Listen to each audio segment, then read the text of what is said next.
ಕೆಪಿಎಸ್ಸಿಯಲ್ಲಿ ಇವತ್ತು ಸಾಲು ಸಾಲು ಸಮಸ್ಯೆಗಳಿದೆ. ಒಂದಲ್ಲ ಎರಡಲ್ಲ, 384 ಗ್ರೂಪ್ ಎ ಮತ್ತು ಗ್ರೂಪ್ ಬಿ ವೃಂದದ ಹುದ್ದೆಗೆ ಪರೀಕ್ಷೆಯನ್ನ ಕರೆಯಲಾಗಿತ್ತು.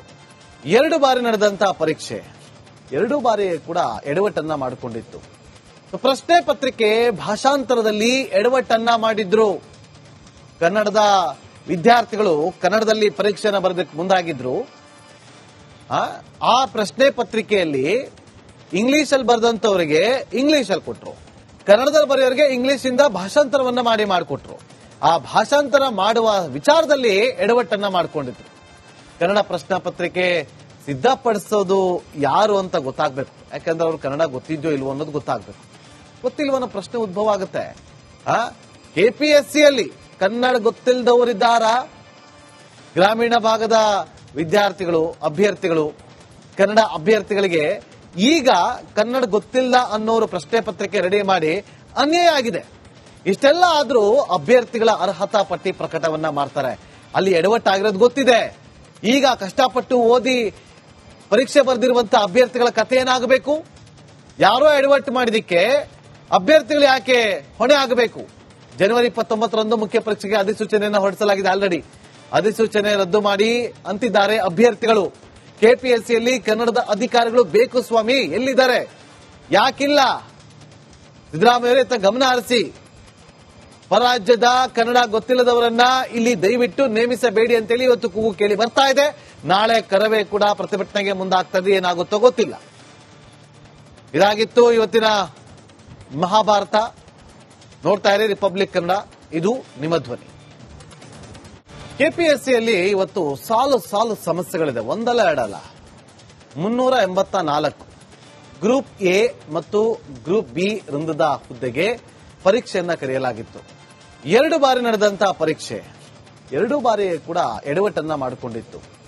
ಪ್ರಶ್ನೆ ಪತ್ರಿಕೆ ಭಾಷಾಂತರದಲ್ಲಿ ಎಡವಟ್ಟನ್ನ ಮಾಡಿದ್ರು. ಕನ್ನಡದ ವಿದ್ಯಾರ್ಥಿಗಳು ಕನ್ನಡದಲ್ಲಿ ಪರೀಕ್ಷೆಯನ್ನು ಬರೆದಕ್ಕೆ ಮುಂದಾಗಿದ್ರು. ಆ ಪ್ರಶ್ನೆ ಪತ್ರಿಕೆಯಲ್ಲಿ ಇಂಗ್ಲಿಷಲ್ಲಿ ಬರೆದಂತವರಿಗೆ ಇಂಗ್ಲಿಷಲ್ಲಿ ಕೊಟ್ರು, ಕನ್ನಡದಲ್ಲಿ ಬರೆಯೋರಿಗೆ ಇಂಗ್ಲಿಷ್ ಇಂದ ಭಾಷಾಂತರವನ್ನ ಮಾಡಿಕೊಟ್ರು. ಆ ಭಾಷಾಂತರ ಮಾಡುವ ವಿಚಾರದಲ್ಲಿ ಎಡವಟ್ಟನ್ನ ಮಾಡಿಕೊಂಡಿದ್ರು. ಕನ್ನಡ ಪ್ರಶ್ನೆ ಪತ್ರಿಕೆ ಸಿದ್ಧಪಡಿಸೋದು ಯಾರು ಅಂತ ಗೊತ್ತಾಗ್ಬೇಕು. ಯಾಕಂದ್ರೆ ಅವ್ರು ಕನ್ನಡ ಗೊತ್ತಿದ್ಯೋ ಇಲ್ವೋ ಅನ್ನೋದು ಗೊತ್ತಾಗ್ಬೇಕು. ಗೊತ್ತಿಲ್ವೋ ಅನ್ನೋ ಪ್ರಶ್ನೆ ಉದ್ಭವ ಆಗುತ್ತೆ. ಕೆಪಿಎಸ್ಸಿಯಲ್ಲಿ ಕನ್ನಡ ಗೊತ್ತಿಲ್ಲದವರಿದ್ದಾರ? ಗ್ರಾಮೀಣ ಭಾಗದ ವಿದ್ಯಾರ್ಥಿಗಳು, ಅಭ್ಯರ್ಥಿಗಳು, ಕನ್ನಡ ಅಭ್ಯರ್ಥಿಗಳಿಗೆ ಈಗ ಕನ್ನಡ ಗೊತ್ತಿಲ್ಲ ಅನ್ನೋರು ಪ್ರಶ್ನೆ ಪತ್ರಿಕೆ ರೆಡಿ ಮಾಡಿ ಅನ್ಯಾಯ ಆಗಿದೆ. ಇಷ್ಟೆಲ್ಲ ಆದ್ರೂ ಅಭ್ಯರ್ಥಿಗಳ ಅರ್ಹತಾ ಪಟ್ಟಿ ಪ್ರಕಟವನ್ನ ಮಾಡ್ತಾರೆ. ಅಲ್ಲಿ ಎಡವಟ್ಟಾಗಿರೋದು ಗೊತ್ತಿದೆ. ಈಗ ಕಷ್ಟಪಟ್ಟು ಓದಿ ಪರೀಕ್ಷೆ ಬರೆದಿರುವಂತಹ ಅಭ್ಯರ್ಥಿಗಳ ಕಥೆ ಏನಾಗಬೇಕು? ಯಾರೋ ಎಡವಟ್ಟು ಮಾಡಿದಕ್ಕೆ ಅಭ್ಯರ್ಥಿಗಳು ಯಾಕೆ ಹೊಣೆ ಆಗಬೇಕು? ಜನವರಿ 29ರಂದು ಮುಖ್ಯ ಪರೀಕ್ಷೆಗೆ ಅಧಿಸೂಚನೆಯನ್ನು ಹೊರಡಿಸಲಾಗಿದೆ. ಆಲ್ರೆಡಿ ಅಧಿಸೂಚನೆ ರದ್ದು ಮಾಡಿ ಅಂತಿದ್ದಾರೆ ಅಭ್ಯರ್ಥಿಗಳು. ಕೆಪಿಎಸ್ಸಿಯಲ್ಲಿ ಕನ್ನಡದ ಅಧಿಕಾರಿಗಳು ಬೇಕು ಸ್ವಾಮಿ, ಎಲ್ಲಿದ್ದಾರೆ? ಯಾಕಿಲ್ಲ? ಸಿದ್ದರಾಮಯ್ಯ ಗಮನ ಹರಿಸಿ ಪರಾಜ್ಯದ ಕನ್ನಡ ಗೊತ್ತಿಲ್ಲದವರನ್ನ ಇಲ್ಲಿ ದಯವಿಟ್ಟು ನೇಮಿಸಬೇಡಿ ಅಂತೇಳಿ ಇವತ್ತು ಕೂಗು ಕೇಳಿ ಬರ್ತಾ ಇದೆ. ನಾಳೆ ಕರವೇ ಕೂಡ ಪ್ರತಿಭಟನೆಗೆ ಮುಂದಾಗ್ತದೆ. ಏನಾಗುತ್ತೋ ಗೊತ್ತಿಲ್ಲ. ಇದಾಗಿತ್ತು ಇವತ್ತಿನ ಮಹಾಭಾರತ. ನೋಡ್ತಾ ಇರಿ ರಿಪಬ್ಲಿಕ್ ಕನ್ನಡ, ಇದು ನಿಮ್ಮ ಧ್ವನಿ. ಕೆಪಿಎಸ್ಸಿಯಲ್ಲಿ ಇವತ್ತು ಸಾಲು ಸಾಲು ಸಮಸ್ಯೆಗಳಿದೆ. ಒಂದಲ್ಲ ಎರಡಲ್ಲ, 384 ಗ್ರೂಪ್ ಎ ಮತ್ತು ಗ್ರೂಪ್ ಬಿ ವೃಂದದ ಹುದ್ದೆಗೆ ಪರೀಕ್ಷೆಯನ್ನ ಕರೆಯಲಾಗಿತ್ತು. 2 ಬಾರಿ ನಡೆದಂತಹ ಪರೀಕ್ಷೆ 2 ಬಾರಿ ಕೂಡ ಎಡವಟ್ಟನ್ನ ಮಾಡಿಕೊಂಡಿತ್ತು. ಪ್ರಶ್ನೆ ಪತ್ರಿಕೆ ಭಾಷಾಂತರದಲ್ಲಿ ಎಡವಟ್ಟನ್ನ ಮಾಡಿದ್ರು. ಕನ್ನಡದ ವಿದ್ಯಾರ್ಥಿಗಳು ಕನ್ನಡದಲ್ಲಿ ಪರೀಕ್ಷೆಯನ್ನು ಬರೆದಕ್ಕೆ ಮುಂದಾಗಿದ್ರು. ಆ ಪ್ರಶ್ನೆ ಪತ್ರಿಕೆಯಲ್ಲಿ ಇಂಗ್ಲಿಷಲ್ಲಿ ಬರೆದಂತವರಿಗೆ ಇಂಗ್ಲಿಷಲ್ಲಿ ಕೊಟ್ರು, ಕನ್ನಡದಲ್ಲಿ ಬರೆಯೋರಿಗೆ ಇಂಗ್ಲಿಷ್ ಇಂದ ಭಾಷಾಂತರವನ್ನ ಮಾಡಿಕೊಟ್ರು. ಆ ಭಾಷಾಂತರ ಮಾಡುವ ವಿಚಾರದಲ್ಲಿ ಎಡವಟ್ಟನ್ನ ಮಾಡಿಕೊಂಡಿದ್ರು. ಕನ್ನಡ ಪ್ರಶ್ನೆ ಪತ್ರಿಕೆ ಸಿದ್ಧಪಡಿಸೋದು ಯಾರು ಅಂತ ಗೊತ್ತಾಗ್ಬೇಕು. ಯಾಕಂದ್ರೆ ಅವ್ರು ಕನ್ನಡ ಗೊತ್ತಿದ್ಯೋ ಇಲ್ವೋ ಅನ್ನೋದು ಗೊತ್ತಾಗ್ಬೇಕು. ಗೊತ್ತಿಲ್ವೋ ಅನ್ನೋ ಪ್ರಶ್ನೆ ಉದ್ಭವ ಆಗುತ್ತೆ. ಕೆಪಿಎಸ್ಸಿಯಲ್ಲಿ ಕನ್ನಡ ಗೊತ್ತಿಲ್ಲದವರಿದ್ದಾರ?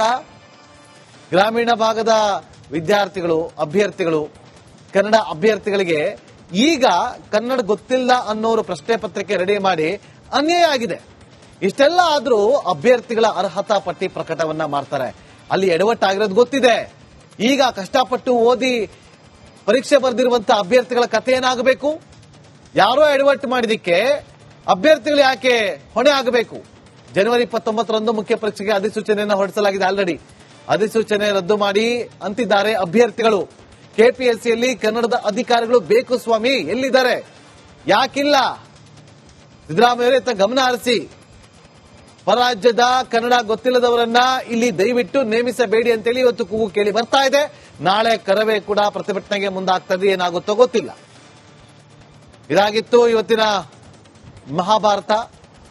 ನೋಡ್ತಾ ಇರಿ ರಿಪಬ್ಲಿಕ್ ಕನ್ನಡ, ಇದು ನಿಮ್ಮ ಧ್ವನಿ. ಕೆಪಿಎಸ್ಸಿಯಲ್ಲಿ ಇವತ್ತು ಸಾಲು ಸಾಲು ಸಮಸ್ಯೆಗಳಿದೆ, ಒಂದಲ್ಲ ಎರಡಲ್ಲ. 384 ಗ್ರೂಪ್ ಎ ಮತ್ತು ಗ್ರೂಪ್ ಬಿ ವೃಂದದ ಹುದ್ದೆಗೆ ಪರೀಕ್ಷೆಯನ್ನ ಕರೆಯಲಾಗಿತ್ತು. 2 ಬಾರಿ ನಡೆದಂತಹ ಪರೀಕ್ಷೆ 2 ಬಾರಿ ಕೂಡ ಎಡವಟ್ಟನ್ನ ಮಾಡಿಕೊಂಡಿತ್ತು. ಪ್ರಶ್ನೆ ಪತ್ರಿಕೆ ಭಾಷಾಂತರದಲ್ಲಿ ಎಡವಟ್ಟನ್ನ ಮಾಡಿದ್ರು. ಕನ್ನಡದ ವಿದ್ಯಾರ್ಥಿಗಳು ಕನ್ನಡದಲ್ಲಿ ಪರೀಕ್ಷೆಯನ್ನು ಬರೆದಕ್ಕೆ ಮುಂದಾಗಿದ್ರು. ಆ ಪ್ರಶ್ನೆ ಪತ್ರಿಕೆಯಲ್ಲಿ ಇಂಗ್ಲಿಷಲ್ಲಿ ಬರೆದಂತವರಿಗೆ ಇಂಗ್ಲಿಷಲ್ಲಿ ಕೊಟ್ರು, ಕನ್ನಡದಲ್ಲಿ ಬರೆಯೋರಿಗೆ ಇಂಗ್ಲಿಷ್ ಇಂದ ಭಾಷಾಂತರವನ್ನ ಮಾಡಿಕೊಟ್ರು. ಆ ಭಾಷಾಂತರ ಮಾಡುವ ವಿಚಾರದಲ್ಲಿ ಎಡವಟ್ಟನ್ನ ಮಾಡಿಕೊಂಡಿದ್ರು. ಕನ್ನಡ ಪ್ರಶ್ನೆ ಪತ್ರಿಕೆ ಸಿದ್ಧಪಡಿಸೋದು ಯಾರು ಅಂತ ಗೊತ್ತಾಗಬೇಕು. ಯಾಕಂದ್ರೆ ಅವ್ರು ಕನ್ನಡ ಗೊತ್ತಿದ್ಯೋ ಇಲ್ವೋ ಅನ್ನೋದು ಗೊತ್ತಾಗಬೇಕು. ಗೊತ್ತಿಲ್ವೋ ಅನ್ನೋ ಪ್ರಶ್ನೆ ಉದ್ಭವ ಆಗುತ್ತೆ. ಕೆಪಿಎಸ್ಸಿಯಲ್ಲಿ ಕನ್ನಡ ಗೊತ್ತಿಲ್ಲದವರಿದ್ದಾರ? ಗ್ರಾಮೀಣ ಭಾಗದ ವಿದ್ಯಾರ್ಥಿಗಳು, ಅಭ್ಯರ್ಥಿಗಳು, ಕನ್ನಡ ಅಭ್ಯರ್ಥಿಗಳಿಗೆ ಈಗ ಕನ್ನಡ ಗೊತ್ತಿಲ್ಲ ಅನ್ನೋರು ಪ್ರಶ್ನೆ ಪತ್ರಿಕೆ ರೆಡಿ ಮಾಡಿ ಅನ್ಯಾಯ ಆಗಿದೆ. ಇಷ್ಟೆಲ್ಲ ಆದ್ರೂ ಅಭ್ಯರ್ಥಿಗಳ ಅರ್ಹತಾ ಪಟ್ಟಿ ಪ್ರಕಟವನ್ನ ಮಾಡ್ತಾರೆ. ಅಲ್ಲಿ ಎಡವಟ್ಟಾಗಿರೋದು ಗೊತ್ತಿದೆ. ಈಗ ಕಷ್ಟಪಟ್ಟು ಓದಿ ಪರೀಕ್ಷೆ ಬರೆದಿರುವಂತಹ ಅಭ್ಯರ್ಥಿಗಳ ಕಥೆ ಏನಾಗಬೇಕು? ಯಾರೋ ಎಡವಟ್ಟು ಮಾಡಿದಕ್ಕೆ ಅಭ್ಯರ್ಥಿಗಳು ಯಾಕೆ ಹೊಣೆ ಆಗಬೇಕು? ಜನವರಿ 29ರಂದು ಮುಖ್ಯ ಪರೀಕ್ಷೆಗೆ ಅಧಿಸೂಚನೆಯನ್ನು ಹೊರಡಿಸಲಾಗಿದೆ. ಆಲ್ರೆಡಿ ಅಧಿಸೂಚನೆ ರದ್ದು ಮಾಡಿ ಅಂತಿದ್ದಾರೆ ಅಭ್ಯರ್ಥಿಗಳು. ಕೆಪಿಎಸ್ಸಿಯಲ್ಲಿ ಕನ್ನಡದ ಅಧಿಕಾರಿಗಳು ಬೇಕು ಸ್ವಾಮಿ, ಎಲ್ಲಿದ್ದಾರೆ? ಯಾಕಿಲ್ಲ? ಸಿದ್ದರಾಮಯ್ಯ ಗಮನ ಹರಿಸಿ, ಪರಾಜ್ಯದ ಕನ್ನಡ ಗೊತ್ತಿಲ್ಲದವರನ್ನ ಇಲ್ಲಿ ದಯವಿಟ್ಟು ನೇಮಿಸಬೇಡಿ ಅಂತೇಳಿ ಇವತ್ತು ಕೂಗು ಕೇಳಿ ಬರ್ತಾ ಇದೆ. ನಾಳೆ ಕರವೇ ಕೂಡ ಪ್ರತಿಭಟನೆಗೆ ಮುಂದಾಗ್ತದೆ, ಏನಾಗುತ್ತೋ ಗೊತ್ತಿಲ್ಲ. ಇದಾಗಿತ್ತು ಇವತ್ತಿನ ಮಹಾಭಾರತ. ನೋಡ್ತಾ ಇರಿ ರಿಪಬ್ಲಿಕ್ ಕನ್ನಡ, ಇದು ನಿಮ್ಮ ಧ್ವನಿ. ಕೆಪಿಎಸ್ಸಿಯಲ್ಲಿ ಇವತ್ತು ಸಾಲು ಸಾಲು ಸಮಸ್ಯೆಗಳಿದೆ, ಒಂದಲ್ಲ ಎರಡಲ್ಲ. 384 ಗ್ರೂಪ್ ಎ ಮತ್ತು ಗ್ರೂಪ್ ಬಿ ವೃಂದದ ಹುದ್ದೆಗೆ ಪರೀಕ್ಷೆಯನ್ನ ಕರೆಯಲಾಗಿತ್ತು. 2 ಬಾರಿ ನಡೆದಂತಹ ಪರೀಕ್ಷೆ 2 ಬಾರಿ ಕೂಡ ಎಡವಟ್ಟನ್ನ ಮಾಡಿಕೊಂಡಿತ್ತು. ಪ್ರಶ್ನೆ ಪತ್ರಿಕೆ ಭಾಷಾಂತರದಲ್ಲಿ ಎಡವಟ್ಟನ್ನ ಮಾಡಿದ್ರು. ಕನ್ನಡದ ವಿದ್ಯಾರ್ಥಿಗಳು ಕನ್ನಡದಲ್ಲಿ ಪರೀಕ್ಷೆಯನ್ನು ಬರೆದಕ್ಕೆ ಮುಂದಾಗಿದ್ರು. ಆ ಪ್ರಶ್ನೆ ಪತ್ರಿಕೆಯಲ್ಲಿ ಇಂಗ್ಲಿಷಲ್ಲಿ ಬರೆದಂತವರಿಗೆ ಇಂಗ್ಲಿಷಲ್ಲಿ ಕೊಟ್ರು, ಕನ್ನಡದಲ್ಲಿ ಬರೆಯೋರಿಗೆ ಇಂಗ್ಲಿಷ್ ಇಂದ ಭಾಷಾಂತರವನ್ನ ಮಾಡಿಕೊಟ್ರು. ಆ ಭಾಷಾಂತರ ಮಾಡುವ ವಿಚಾರದಲ್ಲಿ ಎಡವಟ್ಟನ್ನ ಮಾಡಿಕೊಂಡಿದ್ರು. ಕನ್ನಡ ಪ್ರಶ್ನೆ ಪತ್ರಿಕೆ ಸಿದ್ಧಪಡಿಸೋದು ಯಾರು ಅಂತ ಗೊತ್ತಾಗಬೇಕು. ಯಾಕಂದ್ರೆ ಅವ್ರು ಕನ್ನಡ ಗೊತ್ತಿದ್ಯೋ ಇಲ್ವೋ ಅನ್ನೋದು ಗೊತ್ತಾಗಬೇಕು. ಗೊತ್ತಿಲ್ವೋ ಅನ್ನೋ ಪ್ರಶ್ನೆ ಉದ್ಭವ ಆಗುತ್ತೆ. ಕೆಪಿಎಸ್ಸಿಯಲ್ಲಿ ಕನ್ನಡ ಗೊತ್ತಿಲ್ಲದವರಿದ್ದಾರ? ಗ್ರಾಮೀಣ ಭಾಗದ ವಿದ್ಯಾರ್ಥಿಗಳು, ಅಭ್ಯರ್ಥಿಗಳು, ಕನ್ನಡ ಅಭ್ಯರ್ಥಿಗಳಿಗೆ ಈಗ ಕನ್ನಡ ಗೊತ್ತಿಲ್ಲ ಅನ್ನೋರು ಪ್ರಶ್ನೆ ಪತ್ರಿಕೆ ರೆಡಿ ಮಾಡಿ ಅನ್ಯಾಯ ಆಗಿದೆ. ಇಷ್ಟೆಲ್ಲ ಆದ್ರೂ ಅಭ್ಯರ್ಥಿಗಳ ಅರ್ಹತಾ ಪಟ್ಟಿ ಪ್ರಕಟವನ್ನ ಮಾಡ್ತಾರೆ. ಅಲ್ಲಿ ಎಡವಟ್ಟಾಗಿರೋದು ಗೊತ್ತಿದೆ. ಈಗ ಕಷ್ಟಪಟ್ಟು ಓದಿ ಪರೀಕ್ಷೆ ಬರೆದಿರುವಂತಹ ಅಭ್ಯರ್ಥಿಗಳ ಕಥೆ ಏನಾಗಬೇಕು?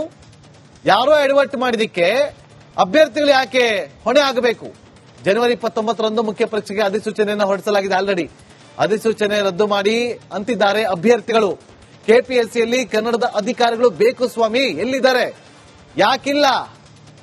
ಸಿದ್ದರಾಮಯ್ಯ ಗಮನ ಹರಿಸಿ, ಪರಾಜ್ಯದ ಕನ್ನಡ ಗೊತ್ತಿಲ್ಲದವರನ್ನ ಇಲ್ಲಿ ದಯವಿಟ್ಟು ನೇಮಿಸಬೇಡಿ ಅಂತೇಳಿ ಇವತ್ತು ಕೂಗು ಕೇಳಿ ಬರ್ತಾ ಇದೆ. ನಾಳೆ ಕರವೇ ಕೂಡ ಪ್ರತಿಭಟನೆಗೆ ಮುಂದಾಗ್ತದೆ, ಏನಾಗುತ್ತೋ ಗೊತ್ತಿಲ್ಲ. ಇದಾಗಿತ್ತು ಇವತ್ತಿನ ಮಹಾಭಾರತ. ನೋಡ್ತಾ ಇರಿ ರಿಪಬ್ಲಿಕ್ ಕನ್ನಡ, ಇದು ನಿಮ್ಮ ಧ್ವನಿ.